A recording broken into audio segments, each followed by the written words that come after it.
এক বয়োজ্যেষ্ঠ ব্যক্তি একবার হাসি মুখে বলেছিলেন, আমার মেয়ে তো আর্মিতে যাবে।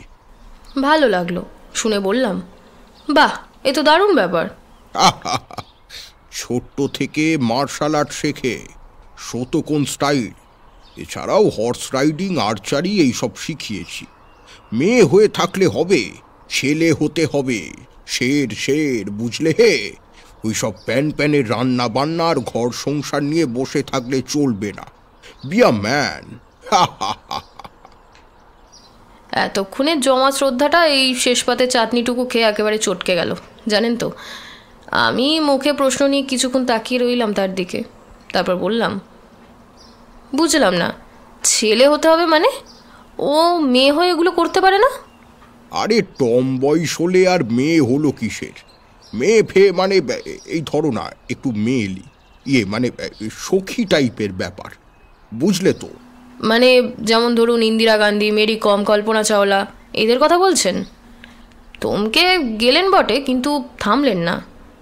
আরে বাবা, রাগের কথা নয়। এই দেখো, আর 5টা মেয়ে কেমন হয়, তুমি কেমন? ডোন্ট মাইন্ড, মানে স্টিরিওটাইপ ধারণাটা কি আমাদের? ছেলেরা তো যোদ্ধা, তাই না? লড়বে, যুদ্ধ করবে, ফাইটার, তাই তো?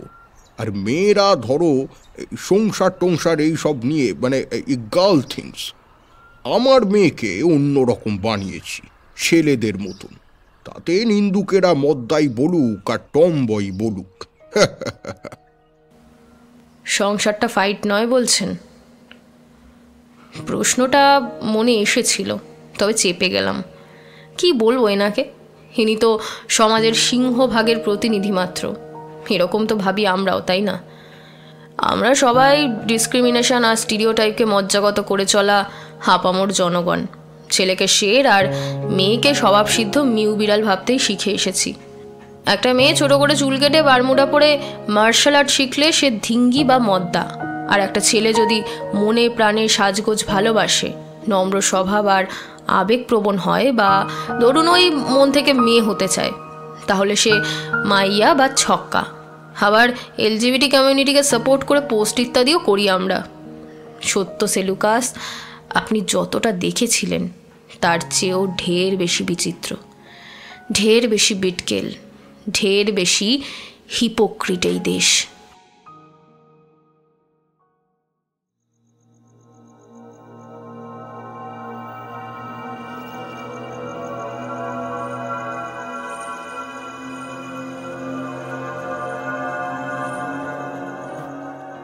স্টুডিও ফ্রিকোয়েন্সি লাইভের নিবেদন হন্টেড 100-এ আজ আপনাদের জন্য সুচিস্মিতা ধরের লেখা রূপটান অবলম্বনে রূপকথা। গল্পের কাহিনী এবং চরিত্র সম্পূর্ণ কাল্পনিক, বাস্তবের সাথে এর কোনো রকম মিল একান্তই অনিচ্ছাকৃত এবং কাকতালীয়। আজ গল্প পাঠে রয়েছেন অনন্যা, অন্যান্য চরিত্রে অমিত, দেবাশিস, আকাশ, মৌমিতা এবং সৌরভ সাহা। শব্দগ্রহণ, আবহ এবং সম্পাদনায় রূপম। প্রচ্ছদ অলঙ্করণে শ্রাবর্ণ, স্ক্রিবলিং মাইন্ড। পরিকল্পনা এবং পরিচালনায় অনন্যা। শুরু হচ্ছে আজকের গল্প রূপকথা।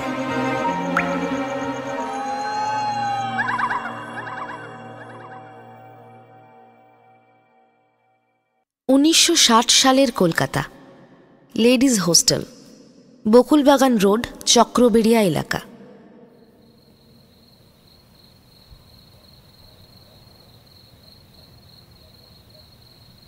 শেষবারের মতো হাতে ধরা মেকআপ ব্রাশটার দিকে তাকায় সে। অদ্ভুত সুন্দর ব্রাশটা, তার খুব শখের জিনিস। এই ব্রাশ দিয়ে বহু অসাধ্য সাধন করেছে সে। কালোকে সাদা, সাদাকে কালো, এ তো সাধারণ ঘটনা। তার হাতে এই ব্রাশ ভোজবাজি দেখিয়েছে বারবার। শখের থিয়েটারের দলে মেকআপ করত সে। বিয়ে থাতে বিশেষ মতটত ছিল না তার। কি করে থাকবে? সে যে আরেকজনকে মন দিয়ে বসে আছে। দোষের মধ্যে তার ভালো লাগার জনটি একটি মেয়ে। আর মেয়ে হয়ে মেয়েকে ভালো লেগেছে মানে এ কেমন ধারা নষ্টামি। তার পরিবার তার এই ভালো লাগা মেনে নেয়নি। না নিকে, পরিবার তো কত কিছুই মেনে নেয় না। একটা মেয়ে হয়ে নিজের শখকে আর গোপন ভালোবাসাকে প্রাধান্য দিতে বাড়ি থেকে পরিবার ত্যাগ করে একা বেরিয়ে এসেছে বলে সে তার পাড়ার লোকেদের চোখে দুশ্চরিত্রা, ধিঙ্গি। আর পরিবার ও পরিচিত মহলে তার পুরুষালী হাবভাবের জন্য সে হলো হিজড়া মাগি। তাও বাঁচার শেষ ইচ্ছা সে খুঁজে নিয়েছিল মালার মধ্যে। মালা তার ভালোবাসা, তার জীবনের অবলম্বন। মালা যখন থিয়েটারের নায়িকা সাজত, তার মেকআপ নিজে হাতে করতে গিয়ে ওই চোখের গভীরতায় হারিয়ে যেত সে। গতকাল সন্ধ্যায় মালাকে মনের কথা বলবে বলে এগিয়ে গিয়েছিল মালার ড্রেসিং রুমের দিকে। রুমের আধ ভেজানো দরজাটা হালকা ঠেলতেই আশ্লেষঘন শ্বাস প্রশ্বাসের আওয়াজ কানে এলো। ড্রেসিং আয়নার সামনে এক হয়ে গেছে দুই জোড়া ঠোঁট, একটি মালার আর একটি প্রিয়ব্রত, মানে হিরো রোল করতে আসা নতুন ছেলেটির। মালাকে জানান না দিয়ে বেরিয়ে এসেছিল সে জানে এতে মালার তেমন দোষ নেই। মালা পরিপূর্ণ মেয়ে, সে যে পরিপূর্ণ পুরুষের ছোঁয়াই চাইবে এটাই তো স্বাভাবিক। সিলিং ফ্যান থেকে ঝোলানো দড়িটা অভিমানের মাল্যস্বরূপ গলায় পড়ে নিল। শেষবার চেয়ে দেখল ব্রাশটার দিকে। বড় স্বাদ ছিল এই ব্রাশ দিয়েই নিজের হাতে এক বিশেষ দিনে সাজাবে তার মালাকে, তারও মালার বিয়ের দিনে। টুলটা পায়ের এক ধাক্কায় ফেলে দেওয়ার মুহূর্তে অপরিসীম কষ্টের চোটে এক বুক ভাঙা দীর্ঘশ্বাস বেরিয়ে এসেছিল তার ভেতর থেকে। মরণকালে লিপিকা দেখতে বা বুঝতে পারল না ওই যে দীর্ঘশ্বাসটা মিশে গেল তার হাত থেকে মাটিতে পড়ে যাওয়া ওই মেকআপ ব্রাশটার মধ্যে।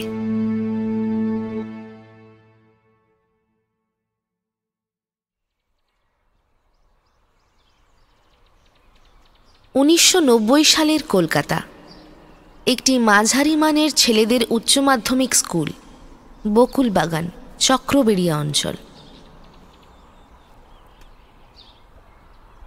অনতি দূরের ছেলেদের জটলা থেকে ভেসে আসা টিটকিরি সূচক অশালীন শব্দগুলো কানে না তোলার ভান করে মাথা নিচু করে প্রিন্সিপাল স্যারের অফিসের দিকে এগোচ্ছিল লিখন। আজকাল আর এই কথাগুলো তেমন গায়ে মাখে না সে, শুনে শুনে অভ্যাস হয়ে গেছে। কেউই তো বাদ নেই, জ্যাঠা জেঠি কাকা কাকি তাদের ছেলেমেয়েরা সব্বার চোখের বালিশে। মুড ভালো থাকলে তাকে নিয়ে নোংরা ইয়ার্কি, আর মুড খারাপ থাকলে ভৎসনা গালিগালাজ এইসব। যৌথ পরিবারের অনাথ ছেলে, হাফ চাকর হাফ পাপোশের মতো অনাদরে পড়ে থাকা লিখন জানে তার এই অন্যরকম হওয়াটাকে বাড়ির কেউই সুনজরে দেখে না। স্কুলের সহপাঠীরা তো সেখানে বাইরের লোক। বাবাকে সে চোখে দেখেনি, শুনেছে তিনি সেনাবাহিনীতে ছিলেন, শহীদ হয়েছিলেন এক যুদ্ধে। সে তখন মায়ের পেটে। তার আবছা স্মৃতিতে অনেক কাল আগের প্রায় ভুলে যাওয়া সাদা কালো অতীতের মতো একটা বড় বড় চোখওয়ালা মায়াময়ী নারী মুখ ভেসে ওঠে। মা, ওই একটাই তো বন্ধু ছিল তার। মা তাকে লীনা বলতেন, মনে আছে তার। ওনার কোনো অসুবিধা ছিল না তার মেয়েলি হওয়া নিয়ে। সে তখন ছোট্টটি। মার লিপস্টিক কাজল নিয়ে আয়নার সামনে দাঁড়িয়ে এলো পাথারি ঘষত সে মুখে চোখে। মা আড়াল থেকে দেখতেন, মুখ টিপে হাসতেন আর বলতেন, ঠাকুরের কাছে মেয়ে চাইতাম, তুই আমার ছেলে মেয়ে দুটোর শখই পূরণ করে দিলি রে মা। হ্যাঁ, মা বলেই ডাকতেন আদর করে। ওই ডাকটাই লিখনের জীবনে পাওয়া সবচেয়ে বড় প্রাইজ এবং সারপ্রাইজ। জীবনটাই সারপ্রাইজ। সারপ্রাইজড হয়েছিল সে যখন হঠাৎ একদিন মা পেটের বাঁ দিকে তীব্র যন্ত্রণা নিয়ে হাসপাতালে গেলেন, আর ফিরলেন না। সারপ্রাইজড হলো যখন মার দেহটা চুল্লিতে ঢোকানোর আগে তাকে মুখে আগুন দিতে বলা হলো।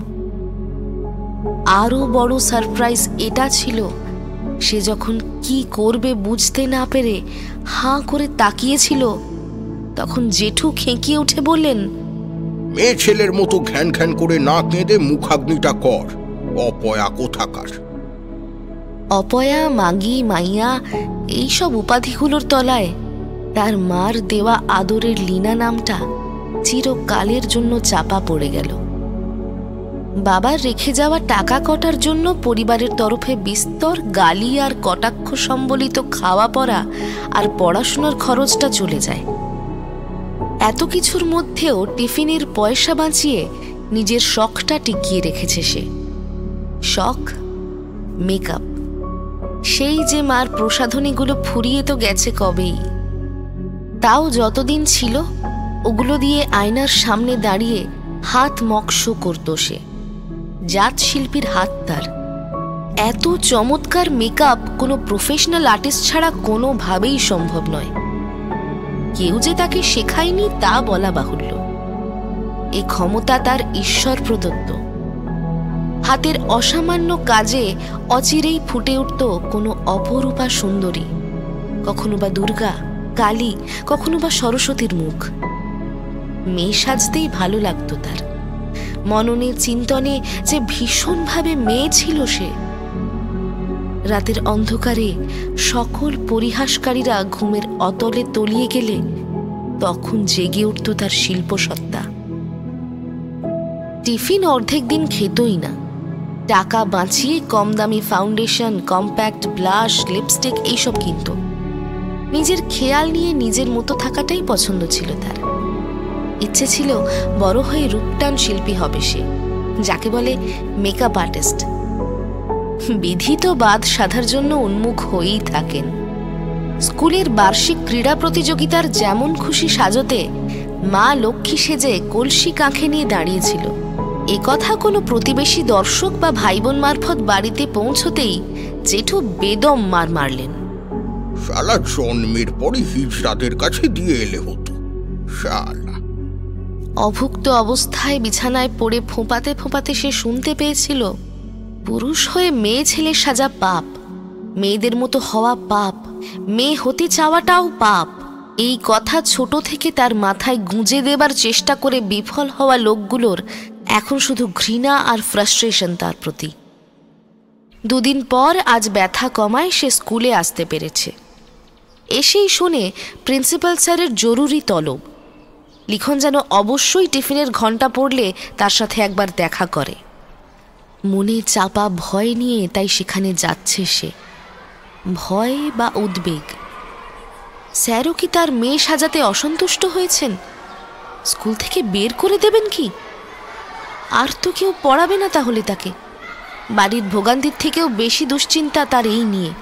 হয়তো পড়াশোনা একটা ঠিকঠাক জায়গায় না পৌঁছলে উঁচু দরের মেকআপ আর্টিস্টের স্বীকৃতিও পাওয়া যাবে না পরবর্তীকালে। আসবো স্যার?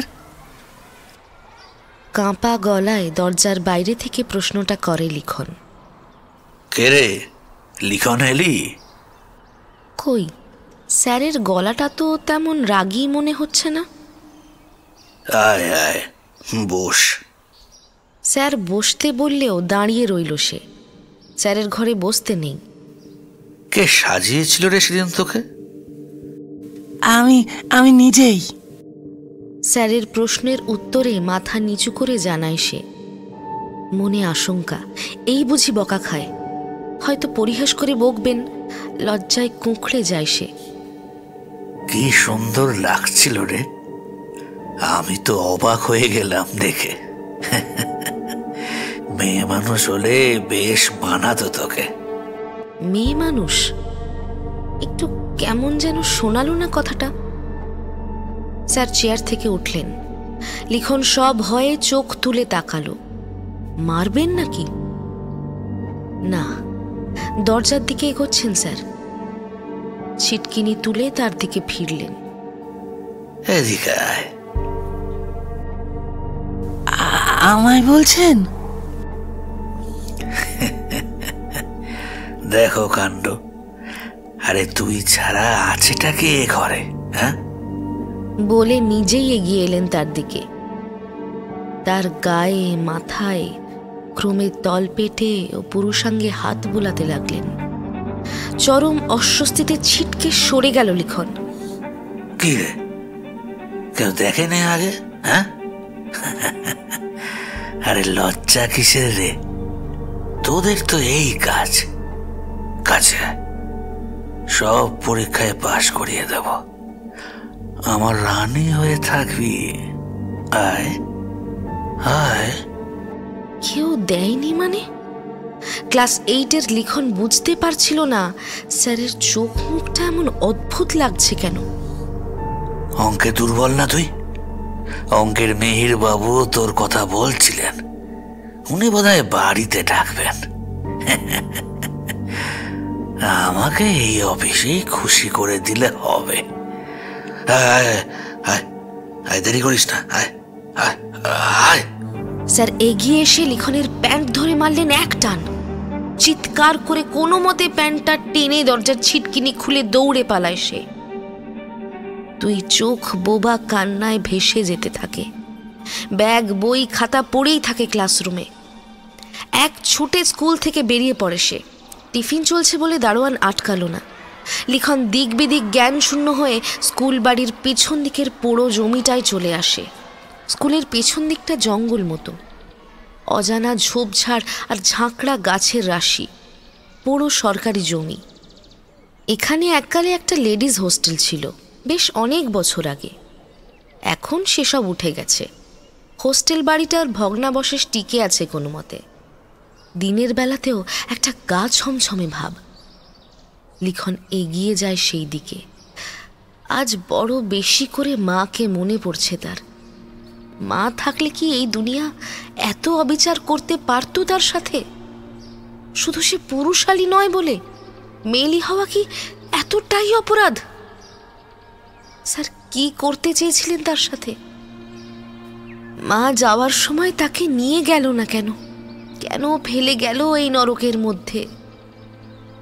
এইসব ভাবনাই তখন তার মনের মধ্যে তোলপাড় করে চলেছে। ভাঙা হোস্টেল বাড়িটার এই অংশটা বেশ নিঝুম, ঠান্ডা, স্যাঁতস্যাঁতে, কেমন যেন ভেজা ভেজা। বাইরের ঝোপগুলোতে অবিরাম ডেকে চলা ঝিঁঝি পোকার ডাকটা নেই এখানে। যেন এই জায়গাটা পৃথিবীর বাইরের জগতের এক বিচ্ছিন্ন টুকরো। একটা ফিসফিসানি আওয়াজ ঘুরছে কি হাওয়ার সঙ্গে। অনেক লোক কথা বলছে যেন, কিন্তু কই কেউ তো নেই। তবে কি হাওয়ার আওয়াজ? ঠান্ডা শক্ত কিছুর একটার উপর পা পড়ায় থমকে দাঁড়ায় লিখন। একটা মেকআপ ব্রাশ, বাজার চলতি আর 5টা মেকআপ ব্রাশের মতো নয়, বেশ অন্য রকম। এই জিনিস হঠাৎ এখানে? ঝুঁকে ব্রাশটা তুলে নেয় সে। আনমনে কিছুক্ষণ তাকিয়ে থাকে সেটার দিকে। তারপর ফিরে আসার জন্য ঘুরে দাঁড়ায়, যেন এই ব্রাশটা খুঁজতেই এসেছিল এখানে, যেন তার কার্য সমাধা হয়েছে। মন ভার থাকায় খেয়াল করে না লিখন। একটা দমকা হাওয়া শোঁ শোঁ করে তার পেছন পেছন আসতে থাকে। সে যখন বাড়ির দিকে এগোয়, ওই হাওয়াটা তাকে ঘিরে ধরে এক মুহূর্তের জন্য। তারপর তার হাতে মুঠো করে ধরা তুলিটার মধ্যে ঢুকে যায় এক লহমায়।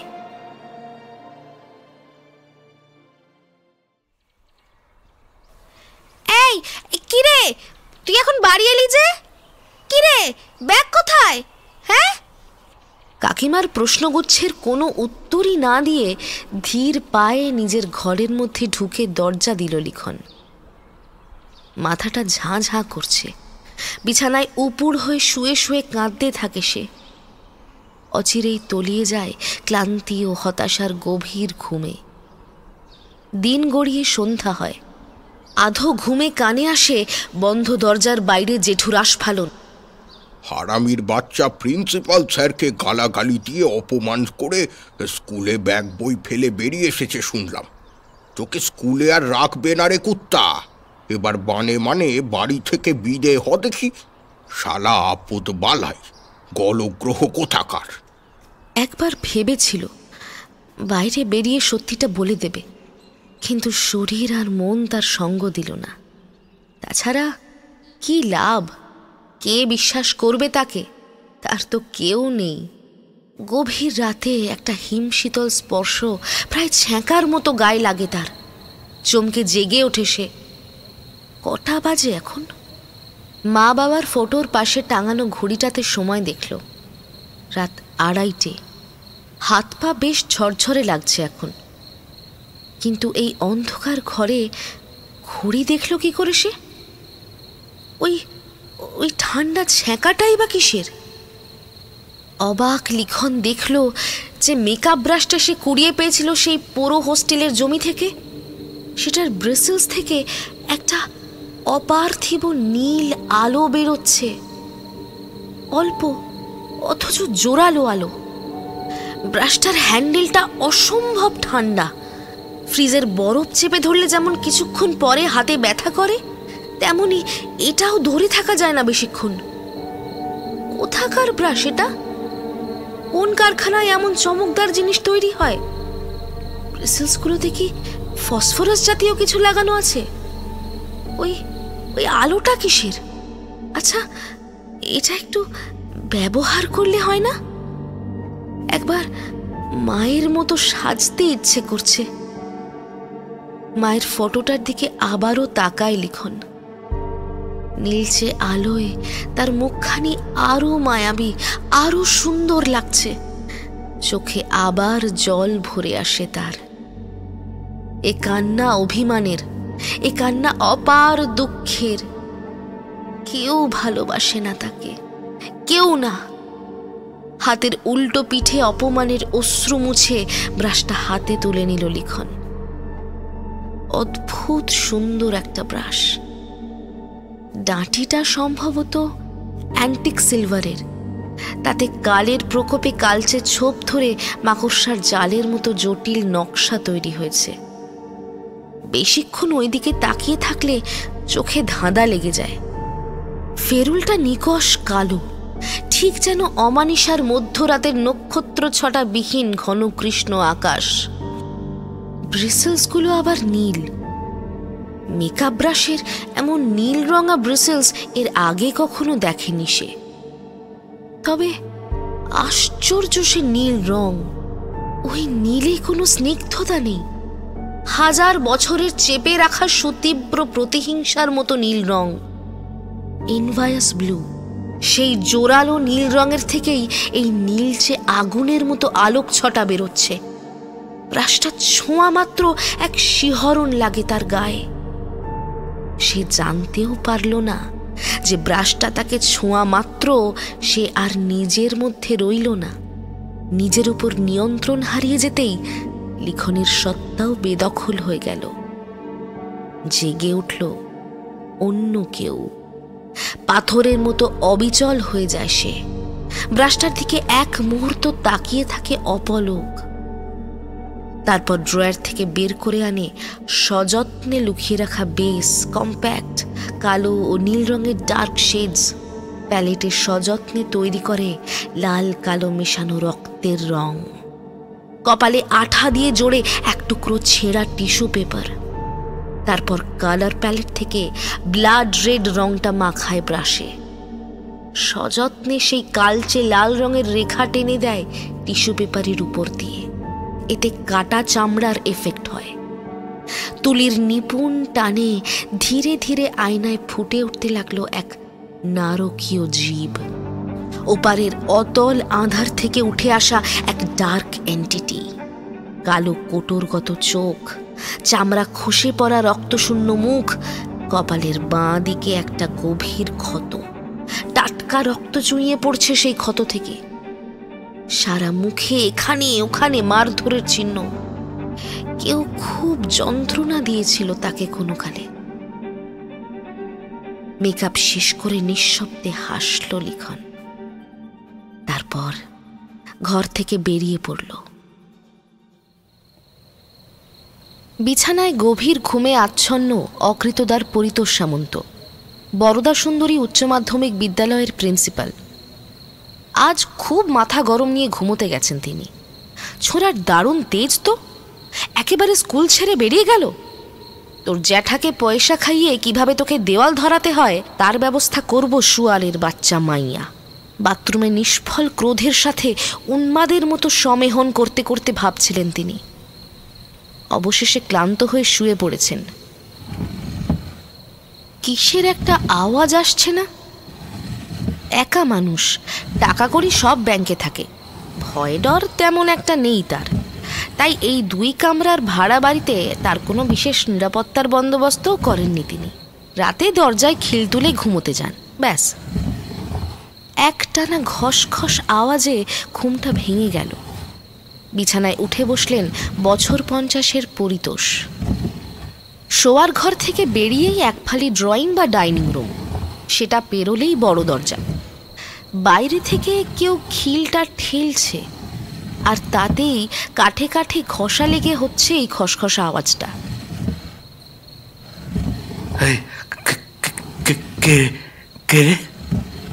পরিতোষের কাঁপা গলার প্রশ্নটা শেষ হতে না হতেই উত্তর এলো, স্যার স্যার আমি। ছোড়াটা না? নোংরা উল্লাসে চকচকিয়ে উঠল পাষণ্ড পরিতোষের মুখ। নিশ্চয়ই বাড়ি থেকে বের করে দিয়েছে। তিনি যা মিথ্যা নালিশ করেছেন গার্জেনকে, হয়তো ক্ষমা চাইতে এসেছে। তা ক্ষমা তিনি করবেন, তবে সুদে আসলে অপমানের বদলা নিয়ে তবেই। রাতটা জমে যাবে একেবারে।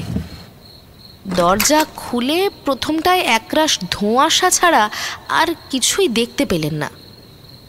ক্রমেই চোখটা সয়ে এলো। কিন্তু কে এটা?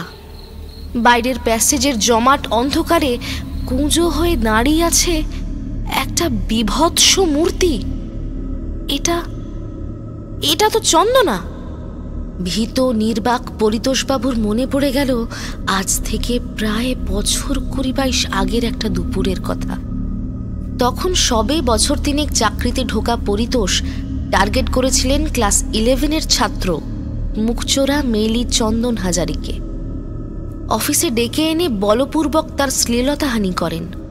তারপর স্কুলের তহবিল থেকে টাকা চুরির অপবাদ দিয়ে পিটিয়ে তাড়িয়ে দেন তাকে। আসলে ভয় পেয়েছিলেন। চন্দন খুব ব্যথা পেয়ে কোঁকিয়ে কাঁদছিল। সে যদি কিছু বলে দেয় বাড়িতে? তারও কেউ ছিল না। বাবা মা গত হয়েছিলেন কবেই। বিধবা বুড়ি ঠাকুমার কাছে থাকতো সে। বলা বাহুল্য, তার পাশে দাঁড়ানোর মতো কেউ ছিল না।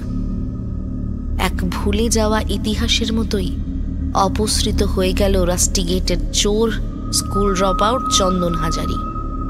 কিন্তু সে তো আত্মহত্যা করেছিল, মানে সমাজ অন্তত তাই জানে। বুড়ি ঠাকুমা যখন রোগ শয্যায়, তখন পরিতোষিত চন্দনের বাড়িতে আবার বলপূর্বক সোডমির আশায় গিয়ে তাকে মেরে ফেলেছিলেন। না, ঠিক মারতে চাননি।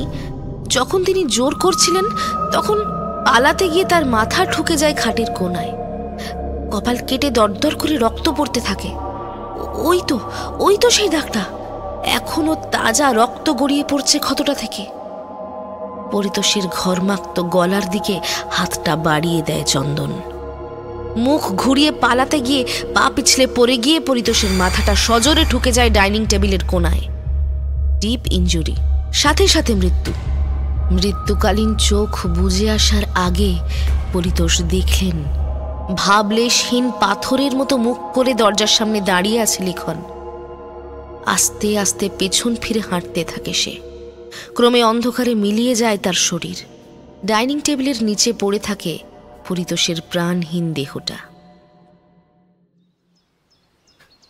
1998 সনের কলকাতা, কিউরিও এম্পোরিয়াম, নিউ মার্কেট অঞ্চল। একটা রূপো বাঁধানো ফ্রেমের ব্রিটিশ আমলের আয়না ঘুরিয়ে ফিরিয়ে দেখছিল লিপিকা। দোকানের কর্মচারীরা চুপিসারে হাসাহাসি করছে তার বয়কার চুল, ঢোলা প্যান্ট আর হাওয়াই শার্ট পরা অবিন্যস্ত চেহারা দেখে। দোকানি একটা মেয়েলি বুড়ো। মালিকের মেয়েলিপনা নিয়েই তারা হেসে কুল পায় না। আজ আবার একটা মদ্দা কাস্টমার এসেছে। কি কম্বিনেশন! লিপিকার এখানে আসার একটা বিশেষ কারণ আছে। মালার জন্মদিন আসছে। বাজেট তার খুবই সামান্য, তাও এমন কিছু সে দিতে চায় যা আগে কখনো কেউ মালাকে দেয়নি। তাই এই কিউরিও শপে আসা, থিয়েটার দলেরই একজনের পরামর্শে। এটা ওটা ঘাঁটতে ঘাঁটতে হঠাৎই চোখ পড়ল একটা আশ্চর্য মেকআপ ব্রাশের ওপর। অসাধারণ মেকআপ ব্রাশটা, এক কথায় অনবদ্য। এমনটা কখনো দেখেনি সে। নীল ব্রিসেলস, হ্যান্ডেলটা কি অক্সিডাইজড করা? মাথায় উঠল মালার গিফট। ব্রাশটার দাম জিজ্ঞেস করতে কিউরিও শপের মালিক মেইলি মিস্টার ডিকোস্টা হেলে দুলে বললেন, this thing has a history man. এ জিনিস যারটার চোখে পড়িবে না। আপনার চোখে যখন পড়িয়াছে তখন এ চিজ আপনার কাছেই যাবে। শোনা যায় এক বুদ্ধা মেকআপ আর্টিস্টের ব্রাশ ছিল এটা। উনি আবার ওপারের সাথে কন্ট্যাক্ট করিতে পারিতেন। ওপার? ইয়েস, মানে লাইফের ওপার, আদার ওয়ার্ল্ড। বুঝিলেন তো? উনি পরপারের সাথে যোগাযোগ করিতে পারিতেন, তবে সেটা রিভেঞ্জ নেবার জন্য, ভালো মানুষের হয়ে রিভেঞ্জ। বুঝলাম না। ইম্যাজিন ইফ সামওয়ান উনাকে ইনসাল্ট করলো, উনি সেটাকে মাইন্ডে নিলেন, তো এবার ওই ব্রাশের মধ্যে দিয়ে যে ইনসাল্ট করেছে তার উপর রেগে আছে এরকম একজনের সোল আসিবে আদার ওয়ার্ল্ড থেকে, এসে ওই দোষী লোককে পানিশ করবে। অ্যান্ড এগেইন টাস্ক শেষ হয়ে গেলে চলে যাবে টু সামওয়ান হু নিডস ইট। তবে এটা ইউজ করিতে হবে, ফেলে রাখিলে এটা কোনো কাজ করে না। সুপারব জিনিস। কথাটা কানে তুলল না লিপিকা। কোনো জিনিস গছানোর জন্য এরা অনেক গল্প জুড়ে বসে, তবে জিনিসটা সুন্দর। দরদাম করে বাজেটের থেকে প্রায় 30 টাকা বেশি খরচ করে ব্রাশটা কিনে ফেলল সে। মালাকে নয় লাল গোলাপ কিনে দেয়া যাবে জন্মদিনে, আর বাকি মাসটা একবেলা খেয়ে থাকলেও চলবে তার।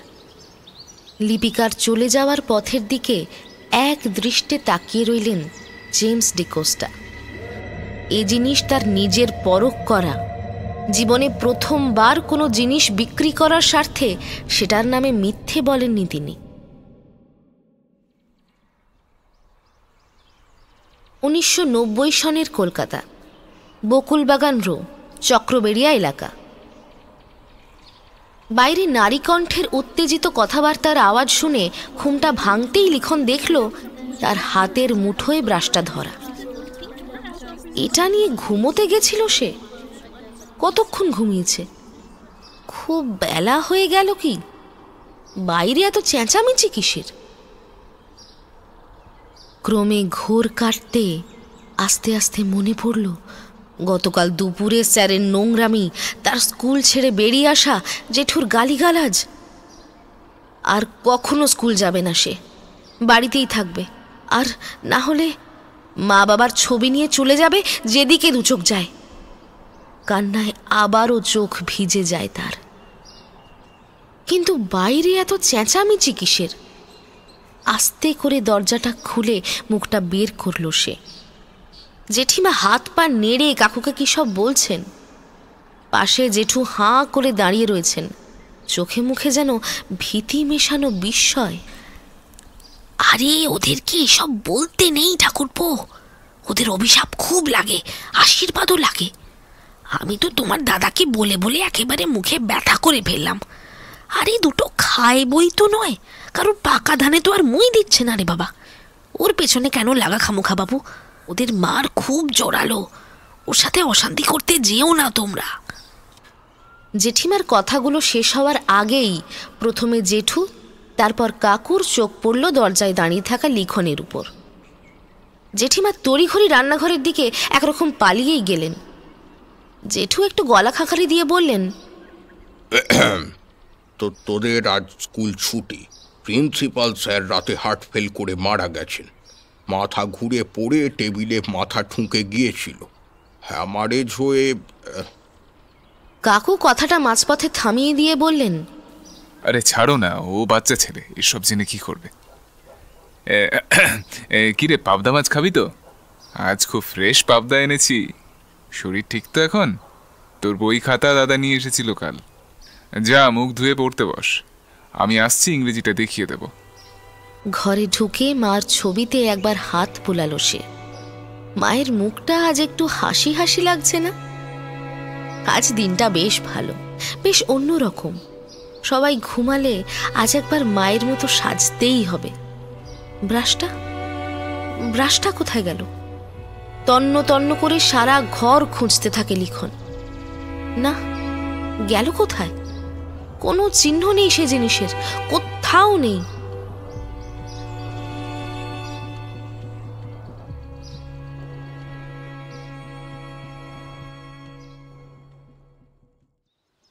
খ্রিস্টপূর্ব 3066 সনের বিরাট নগরী, মৎস্যরাজ্য। এক আশ্বিনের স্নিগ্ধ পড়ন্ত বিকেলের আলো ছড়িয়ে পড়েছে।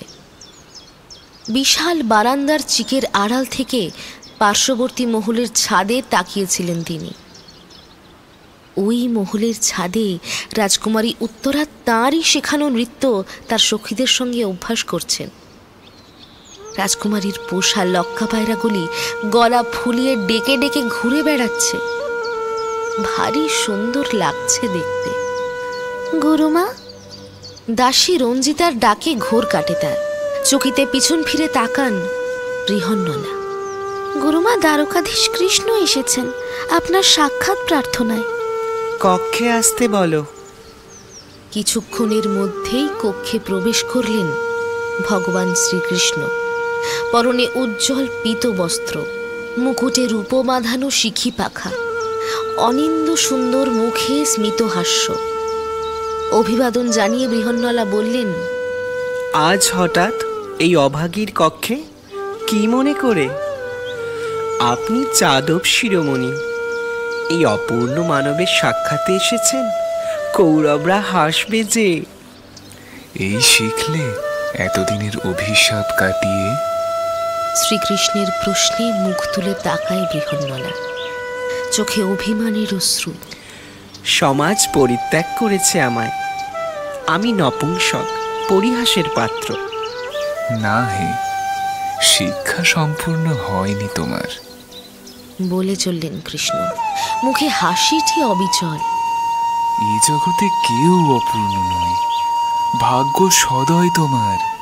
তাই নারী পুরুষ উভয়ের জীবনের অভিজ্ঞতাতেই সমৃদ্ধ হতে পারছো। কিন্তু সকলে হাসে যে। নির্বোধ তারা। তুমি শাপগ্রস্ত হলেও প্রকৃতির অপরূপ সৃষ্টি, অসামান্য গুণের অধিকারী। তোমায় যারা বোঝে না, তাদের দুর্ভাগ্যময় হতবুদ্ধিতার পরিচায়ক ছাড়া আর কিছুই বলা যায় না। হে, সান্ত্বনা দিচ্ছেন? না, সত্য বলছি। তুমি পুরুষ শরীরেও নারীত্বের বাহক। তুমি অর্ধ নারীশ্বর, তুমি অসাধারণ, স্বমহিমায় ভাস্বর। তোমার তুলনা তুমি। মনে রেখো, কোনো পুরুষ বা নারী ঠিক তোমার মতো হতে পারবে না, কিন্তু তুমি উভয়ের মতোই হতে পারবে। মুখে হাসি ফুটল তার, চোখ মুছলেন বৃহন্নলা। আজ কাজল পরনি? কৃষ্ণের প্রশ্নে মাথা নাড়েন তিনি। না, আজ কাজল পরা হয়নি। এগিয়ে এলেন শ্রীকৃষ্ণ, মুকুট থেকে শিখি পাখা খুললেন সন্তর্পণে। নীল পেখমগুলিতে একটা হালকা অথচ জোরালো রশ্মি, যেন জ্বলছে সেগুলি। তারপর কাজলদানিতে ডুবিয়ে বৃহন্নলা রূপী অর্জুনের চোখে গভীর রেখা টানতে টানতে হাসি মুখেই বললেন, গোপিনীদের অভিশাপ আমিও পেয়েছি। পরজন্মে রাধা হতে গেলে শৃঙ্গারের অভ্যাস রাখাই শ্রেয়। কি বলো? পরজন্মে হইও রাধা, তুমি আমারই মতো জ্বলিও জ্বলিও বিরহ কুসুমহার গলেতে বাঁধিও। তুমি যাইও যমুনার ঘাটে, তুমি যাইও যমুনার ঘাটে, না মানিন নদীর বাধা বন মালি তুমি, পর জনমে হইও রাধা বন মালি তুমি, পর জনমে হইও রাধা।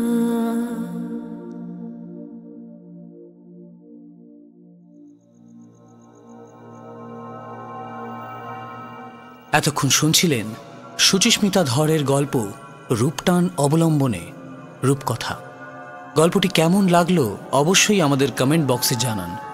আপনার লেখা বা পছন্দের কোনো গল্প শুনতে আমাদের মেল করতে পারেন frequencylive5@gmail.com এই ঠিকানায়, অথবা ফলো করতে পারেন আমাদের ফেসবুক পেজ হন্টেড 100। হন্টেড 100-এর আরও নতুন নতুন গল্প শুনতে সাবস্ক্রাইব করুন আমাদের ইউটিউব চ্যানেল।